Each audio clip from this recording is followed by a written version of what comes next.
কোচবিহার পঞ্চানন বর্মা বিশ্ববিদ্যালয়ে বর্তমানে যিনি উপাচার্য রয়েছেন তিনি থাকলে উত্তরবঙ্গ উন্নয়ন দপ্তর থেকে কোনো অর্থ বরাদ্দ হবে না। কোচবিহারে বিশ্ববিদ্যালয়ের প্রশাসনিক ভবন উদ্বোধন অনুষ্ঠানে এমনটাই বার্তা দিলেন উত্তরবঙ্গ উন্নয়নের ভারপ্রাপ্ত মন্ত্রী উদয়ন গুহ।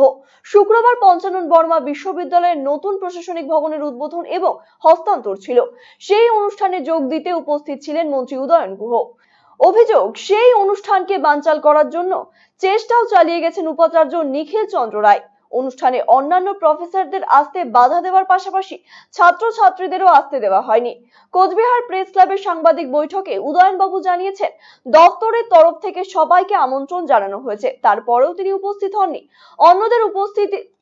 অন্যদের উপস্থিত থাকতে বাধা প্রদান করেছেন। পঞ্চানন বর্মা বিশ্ববিদ্যালয় কোচবিহারের গর্ব এবং অহংকার। এই বিশ্ববিদ্যালয় ভবন শুরু করে ছাত্রাবাস এবং অন্যান্য সকল ভবনের কাজ উত্তরবঙ্গ উন্নয়ন দপ্তর করেছে। এটা কোনো রাজনৈতিক অনুষ্ঠান ছিল না। তারপরেও তিনি উপস্থিত না থাকার কারণ তিনিই বলতে পারবেন। এই আচরণ লজ্জার এবং অপমানের। সুতরাং এই বিষয়ে রাজ্যের মুখ্যমন্ত্রীর সাথে কথা বলা হবে। যতদিন পর্যন্ত এই উপাচার্য দায়িত্বে থাকবেন, উত্তরবঙ্গ উন্নয়ন দপ্তরের তরফ থেকে একটি টাকারও কাজ হবে না।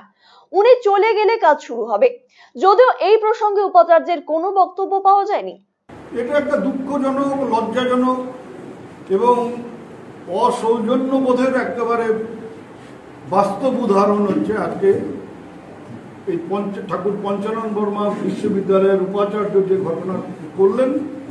এইরকম অসৌজন্যবোধ আমি এর আগে কখনো দেখেছি বলে মনে করতে পারছি না। কারণ একটা বিশ্ববিদ্যালয় যেটা তৈরি করেছেন বা যেটার অনুমোদন দিয়েছেন আমাদের রাজ্যের মাননীয় মুখ্যমন্ত্রী মমতা বন্দ্যোপাধ্যায়, এটা আগে ছিল না, তিনি মুখ্যমন্ত্রী হওয়ার পরে হয়েছে।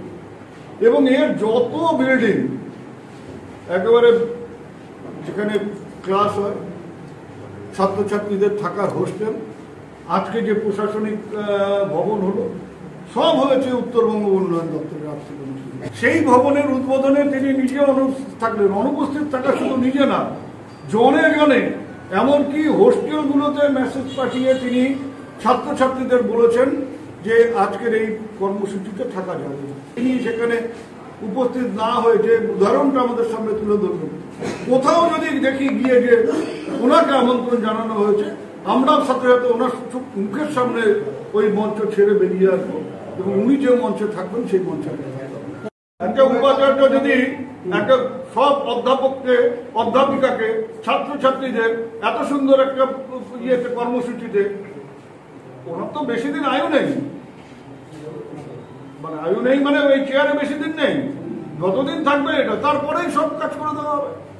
কিন্তু যত তাড়াতাড়ি উনি বিদায় হবেন তত তাড়াতাড়ি কাজ শুরু হবে।